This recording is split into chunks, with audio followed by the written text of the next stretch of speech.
നമസ്കാരം, ഏവർക്കും post market റിപ്പോർട്ട്സുകളിലേക്ക് സ്വാഗതം. ഇന്ന് ഫെബ്രുവരി 4, 2026 ബുധൻ. അങ്ങനെ ഇന്നലെ അതിശക്തമായ നേട്ടത്തിന് ശേഷം ഇന്ന് നമ്മുടെ മാർക്കറ്റ് കൺസോളിഡേഷനോട് കൂടിയിട്ട് വ്യാപാരം അവസാനിപ്പിക്കുന്ന കാഴ്ചയാണ് കാണുവാനായിട്ടും സാധിക്കുകയുണ്ടായത്. നേരിയതാണെങ്കിലും നേട്ടത്തോടു കൂടി തന്നെ വ്യാപാരം അവസാനിപ്പിക്കുവാനും സാധിച്ചു. നിഫ്റ്റി ഇൻഡിക്കേറ്റ് ചെയ്തതുപോലെ തന്നെ ഇന്ന് ലീഡിംഗ് ആയ എല്ലാ ഇൻഡസ്ട്രീസിലും ഗ്യാപ് ഡൗണോട് കൂടിയിട്ടുള്ള ഓപ്പണിംഗ് ആയിരുന്നു ലഭ്യമായിരുന്നതും. എങ്കിലും നിഫ്റ്റിക്ക് ഇന്ന് അതിന്റെ ഇമ്മീഡിയറ്റ് സപ്പോർട്ടായിരുന്ന 25,600 എന്ന ലെവലിന് തൊട്ട് താഴെയായിട്ട് 25,563 എന്ന ലെവലിൽ സപ്പോർട്ടും എടുക്കുവാൻ സാധിച്ചു. തുടർന്ന് മാർക്കറ്റിന് അതിശക്തമായ നേട്ടം കൈവരിക്കുവാൻ സാധിച്ചെങ്കിലും 25,818 എന്ന ലെവലിൽ റെസിസ്റ്റൻസും നേരിടേണ്ടതായിട്ടും വരികയുണ്ടായി. എങ്കിലും നിഫ്റ്റിക്ക് 48 പോയിന്റുകളുടെ നേട്ടത്തോടുകൂടി 25,776 എന്ന ലെവലിൽ വ്യാപാരം അവസാനിപ്പിക്കുവാനായപ്പോൾ സെൻസെക്സിനും 78 പോയിന്റുകളുടെ നേരിയ നേട്ടത്തോടുകൂടി തന്നെ വ്യാപാരം അവസാനിപ്പിക്കുവാനുമായി. അതേസമയം ബാങ്ക് നിഫ്റ്റിക്ക് 196 പോയിന്റുകളുടെ നേട്ടത്തോടുകൂടി ഇന്നും 60,000 എന്ന സൈക്കോളജിക്കൽ ലെവലിന് മുകളിലായിട്ട് വ്യാപാരം അവസാനിപ്പിച്ച് നിലകൊള്ളുവാനുമായി. എങ്കിലും ഇന്ന് NSEയുടെ അഡ്വാൻസ് ഡിക്ലൈൻ റേഷ്യോയിൽ 2012 സ്റ്റോക്കുകൾക്ക് നേട്ടത്തോടുകൂടി തന്നെ വ്യാപാരം അവസാനിപ്പിക്കുവാൻ സാധിച്ചപ്പോൾ 911 സ്റ്റോക്കുകൾക്ക് മാത്രമേ നഷ്ടത്തോടുകൂടിയും വ്യാപാരം അവസാനിപ്പിക്കേണ്ടതായിട്ടും വരികയുണ്ടായുള്ളൂ. Trent, Eternal, ONGC, NTPC, Max Healthcare തുടങ്ങിയ സ്റ്റോക്കുകൾ ഇന്ന് നിഫ്റ്റിയിൽ നേട്ടം കൈവരിക്കുവാൻ സാധിച്ചപ്പോൾ TCS, HCL Technologies, Tech Mahindra, Wipro തുടങ്ങിയ സ്റ്റോക്കുകൾക്ക് ഇന്ന് നിഫ്റ്റിയിൽ നഷ്ടത്തോടുകൂടിയും വ്യാപാരം അവസാനിപ്പിക്കേണ്ടി വന്നു. സെക്ടർ വൈസ് നോക്കുമ്പോൾ ഇന്ന് നിഫ്റ്റി ITക്ക് 5% നഷ്ടത്തോടുകൂടി തന്നെ വ്യാപാരം അവസാനിപ്പിക്കേണ്ടതായിട്ടും വന്നു. Oil and gas, power, consumer durables തുടങ്ങിയ മേഖലകൾക്ക് അതേസമയം 2% നേട്ടത്തോടുകൂടി തന്നെ വ്യാപാരം അവസാനിപ്പിക്കുവാനുമായി. ഇന്നലെ 3 വർഷങ്ങൾക്ക് ശേഷം സിംഗിൾ ഡേയിലെ ഏറ്റവും ഉയർന്ന നേട്ടം കൈവരിക്കുവാൻ സാധിച്ച ഇന്ത്യൻ രൂപയ്ക്ക് ഇന്ന് അമേരിക്കൻ ഡോളറിനെതിരെ ഇന്നലത്തെ ക്ലോസിംഗ് ലെവലിൽ നിന്നും 22 പൈസയുടെ നഷ്ടത്തോടുകൂടി 90.44 എന്ന ലെവലിലായിട്ട് വ്യാപാരവും അവസാനിപ്പിക്കേണ്ടതായിട്ട് വരികയുണ്ടായി.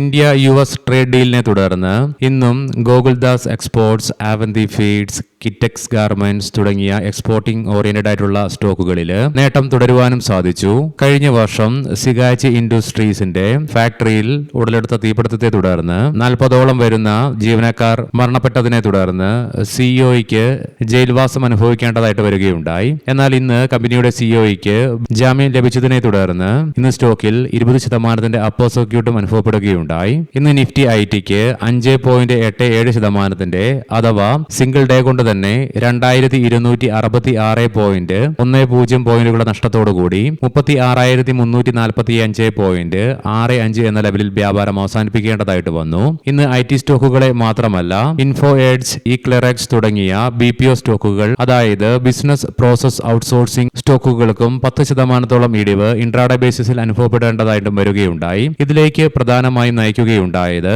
ആന്ത്രോപിക് പുതിയ AI ടൂൾ പുറത്തിറക്കുകയുണ്ടായി. ഇതിന്ന് ഇന്ത്യൻ IT മേഖലയെ മാത്രമല്ല ലോകത്താകമാനമുള്ള IT സ്റ്റോക്കുകളെയും ബാധിക്കുകയുണ്ടായി. എന്നാൽ അനലിസ്റ്റുകളുടെയും എക്സ്പേർട്ടുകളുടെ അഭിപ്രായ പ്രകാരം ഇന്ന് ഇന്ത്യൻ IT മേഖലയ്ക്ക് അതിശക്തമായ ഇടിവ് നേരിടേണ്ടി വന്നത് ഇന്ത്യൻ IT വിൽപ്പന ഡിമാൻഡ് തകർച്ചയല്ല, മറിച്ച് ആർട്ടിഫിഷ്യൽ ഇന്റലിജൻസ് നയിക്കുന്ന തിരിച്ചടി ഭയത്തെയാണ് പ്രതിഫലിപ്പിക്കുന്നത് എന്നുള്ള വിശകലനമാണ് അവരുടെ ഭാഗത്ത് നിന്ന് വരികയുമുണ്ടായത്. നമ്മൾ കാണുന്നുണ്ട്, ഏകദേശം 1 വർഷത്തിലേറെ കാലമായിട്ട് IT മേഖലയ്ക്ക് മികച്ച ഒരു പ്രകടനം കാഴ്ചവെക്കുവാൻ സാധിക്കുന്നുമില്ല, എസ്പെഷ്യലി ഇന്ത്യൻ IT മേഖലയ്ക്ക്. കാരണം പ്രധാനമായിട്ടും പരമ്പരാഗതമായ IT കമ്പനികൾക്ക് ഈ അടുത്ത കാലത്തായി ഉദയം ചെയ്ത AI ബേസ്ഡ് ആയിട്ടുള്ള കമ്പനികളുമായിട്ടുള്ള കോമ്പറ്റീഷനെ ബീറ്റ് ചെയ്യുന്നതിൽ പുറകോട്ട് പോകുന്നത് തന്നെയാണ് പ്രധാന കാരണവും. ഈ മാസം, അതായത് ഫെബ്രുവരി മാസം അവസാനിക്കുന്നതിന് മുന്നേ 14,000 കോടി രൂപയുടെ മൂല്യം വരുന്ന 7 IPOs ആണ് ഇന്ത്യൻ മാർക്കറ്റിനെ കാത്തിരിക്കുന്നതും. ഇന്ത്യയുടെ സ്റ്റെൽത്ത് ഫൈറ്റർ ജെറ്റ് പദ്ധതിയിൽ നിന്ന് കമ്പനി പിന്മാറിയതായി റിപ്പോർട്ട് വന്നതിനെ തുടർന്ന്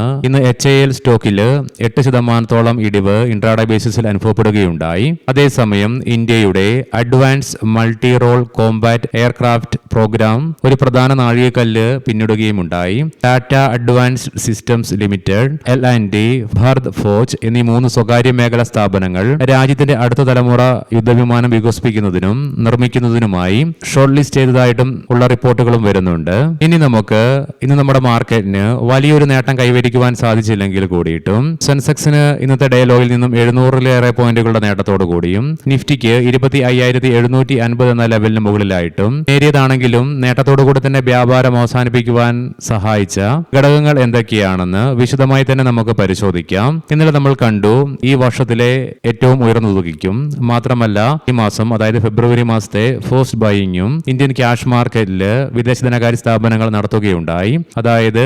5236.28 കോടി രൂപയ്ക്ക്.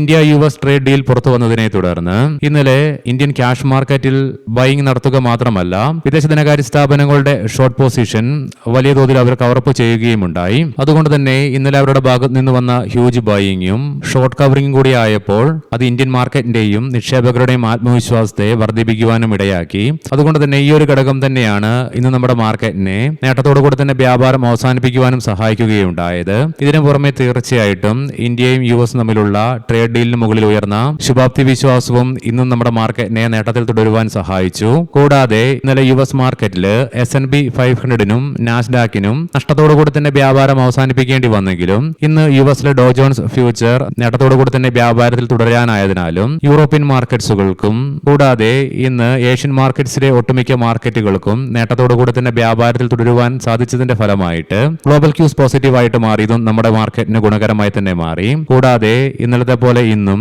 ഇന്ത്യ വിക്സിലും അതിശക്തമായ ഇടിവ് നേരിടുകയുണ്ടായി. ക്ലോസിംഗ് ബേസിസിൽ 5.04% ഫലമായി 12.25 എന്ന ലെവലിൽ ക്ലോസിംഗും രേഖപ്പെടുത്തുവാനും സാധിച്ചു ഇന്ത്യ വിക്സിന്. പൊതുവെ ഇന്ത്യ വിക്സിൽ ഇടിവ് അനുഭവപ്പെടുമ്പോൾ അനിശ്ചിതത്വം കുറയ്ക്കുന്നതിനെയും നിക്ഷേപകരിൽ റിസ്ക് എടുക്കുവാനുള്ള കഴിവ് മെച്ചപ്പെടുത്തുന്നതിനെയും സൂചിപ്പിക്കുന്നതിനാൽ തന്നെ ഇന്ന് ഇന്ത്യ വിക്സിലുണ്ടായ ഇടിവും നമ്മുടെ മാർക്കറ്റിനെ നേട്ടത്തിൽ തുടരുവാൻ തന്നെ സഹായിച്ചു. ഇനി നമുക്ക് ഗ്ലോബൽ മാർക്കറ്റുകൾ പരിശോധിക്കാം. നിലവിൽ US ഡോ ജോൺസ് ഫ്യൂച്ചർ 155 പോയിന്റുകളുടെ നേട്ടത്തിലാണ് വ്യാപാരത്തിൽ തുടർന്നുകൊണ്ടിരിക്കുന്നത്. യൂറോപ്യൻ മാർക്കറ്റ്സിൽ UK മാർക്കറ്റിന് 1%-അടുത്തും ഫ്രാൻസ് മാർക്കറ്റിന് 0.25%-യും നേട്ടത്തോടുകൂടി വ്യാപാരത്തിൽ തുടരുവാൻ സാധിക്കുമ്പോൾ ജർമ്മൻ മാർക്കറ്റ് നേരിയ നേട്ടത്തിലാണ് വ്യാപാരം നടത്തിക്കൊണ്ടിരിക്കുന്നത്. ഏഷ്യൻ മാർക്കറ്റ്സിലേക്ക് വരുമ്പോൾ ഇന്ന് ജപ്പാൻ മാർക്കറ്റ് 0.5%-ലേറെ നഷ്ടത്തോടുകൂടി വ്യാപാരം അവസാനിപ്പിക്കേണ്ടി വന്നപ്പോൾ ഹോങ്കോങ് മാർക്കറ്റിന് നേരിയ നഷ്ടത്തോടുകൂടിയും വ്യാപാരം അവസാനിപ്പിക്കേണ്ടതായിട്ട് വന്നു. ബാക്കി എല്ലാ മാർക്കറ്റുകൾക്കും നേട്ടത്തോടുകൂടി തന്നെ വ്യാപാരം അവസാനിപ്പിക്കുവാനുമായി ഇന്നലെ രാത്രി ഇറാന്റെ ഭാഗത്ത് നിന്നും US കപ്പലുകൾക്കെതിരെ ഡ്രോൺ ആക്രമണം വന്നതിനെ തുടർന്ന് ബ്രെന്റ് ക്രൂഡിന്റെയും ക്രൂഡ് ഓയിലിന്റെയും വിലയിലുണ്ടായ ഉയർച്ച തുടർന്നുകൊണ്ട് തന്നെ ഇരിക്കുകയാണ്. മാത്രമല്ല ഗോൾഡിന്റെ വില വീണ്ടും 5000 എന്ന സൈക്കോളജിക്കൽ ലെവലും മറികടക്കുകയുണ്ടായി. ബ്രെന്റ് ക്രൂഡിന്റെയും ക്രൂഡ് ഓയിലിന്റെയും വിലയിൽ 0.25% ഉയർച്ച അനുഭവപ്പെടുമ്പോൾ ഗോൾഡിന്റെ വിലയിൽ 2%-അടുത്താണ് ഉയർച്ച അനുഭവപ്പെടുന്നത്. തൽഫലമായി ബ്രെന്റ് ക്രൂഡിന്റെ വില $67.75 പെർ ബാരൽ എന്ന നിലയിലായിട്ടും ക്രൂഡ് ഓയിലിന്റെ വില $63.62 പെർ ബാരൽ എന്ന നിലയിലുമായിട്ടാണ് വ്യാപാരം നടന്നുകൊണ്ടിരിക്കുന്നത്. അതേസമയം ഗോൾഡിൽ $5045.11 പെർ ഔൺസ് എന്ന നിലയിലായിട്ടാണ് വ്യാപാരം നടന്നുകൊണ്ടിരിക്കുന്നതും. ഇനി നമുക്ക് ഇന്നത്തെ പ്രധാനപ്പെട്ട സ്റ്റോക്കിംഗ് ന്യൂസുകൾ പരിശോധിക്കാം. മുൻകൂട്ടി ഓർമ്മിപ്പിച്ചുകൊള്ളട്ടെ, ഇത് ഒരു ബൈ ഓർ സെൽ റെക്കമെൻഡേഷൻ അല്ല.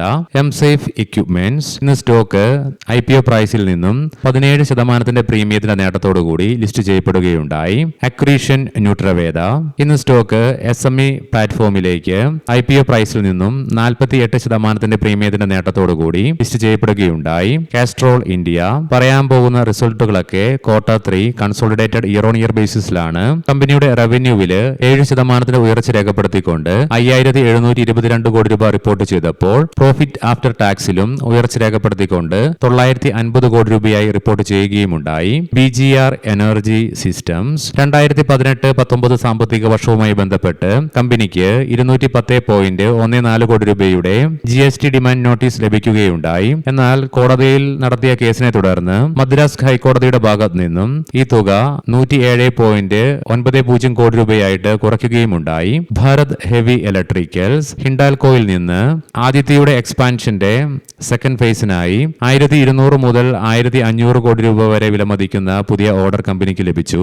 JSW ഇൻഫ്രാസ്ട്രക്ചർ JSW ഇൻഫ്രാ ലോജിസ്റ്റിക്സിന്റെ പരിപൂർണമായിട്ടുള്ള വാങ്ങൽ കമ്പനി പൂർത്തിയാക്കുകയുണ്ടായി. സേറ സാനിറ്ററി വെയർ നെറ്റ് പ്രോഫിറ്റില് ഇടിവ് രേഖപ്പെടുത്തിക്കൊണ്ട് 23.7 കോടി രൂപയായിട്ട് റിപ്പോർട്ട് ചെയ്യുകയുമുണ്ടായി. ബജാജ് ഫിൻസർവ് കമ്പനിയുടെ റവന്യൂവില് 24% ഉയർച്ച രേഖപ്പെടുത്തിയപ്പോൾ പ്രോഫിറ്റ് ആഫ്റ്റർ ടാക്സ് ഫ്ലാറ്റ് ആയിട്ടും റിപ്പോർട്ട് ചെയ്യപ്പെടുകയുണ്ടായി. M&M ഇന്തോനേഷ്യയിൽ നിന്ന് 35,000 യൂണിറ്റ് സ്കോർപിയോ പിക്കപ്പിന്റെ കയറ്റുമതി ഓർഡർ കമ്പനിക്ക് ലഭിക്കുകയുണ്ടായി. ഗ്രീൻ പ്ലൈ ഇൻഡസ്ട്രീസ് കമ്പനിയുടെ നെറ്റ് പ്രോഫിറ്റില് 41% ഇടിവ് രേഖപ്പെടുത്തിക്കൊണ്ട് 24.3 കോടി രൂപയിൽ നിന്നും 14.3 കോടി രൂപയായി. ഏവർക്കും ശുഭരാത്രി നേരുന്നു. നാളെ രാവിലെ പ്രീ മാർക്കറ്റ് റിപ്പോർട്ട്സുമായി കണ്ടുമുട്ടാം. നന്ദി, നമസ്കാരം.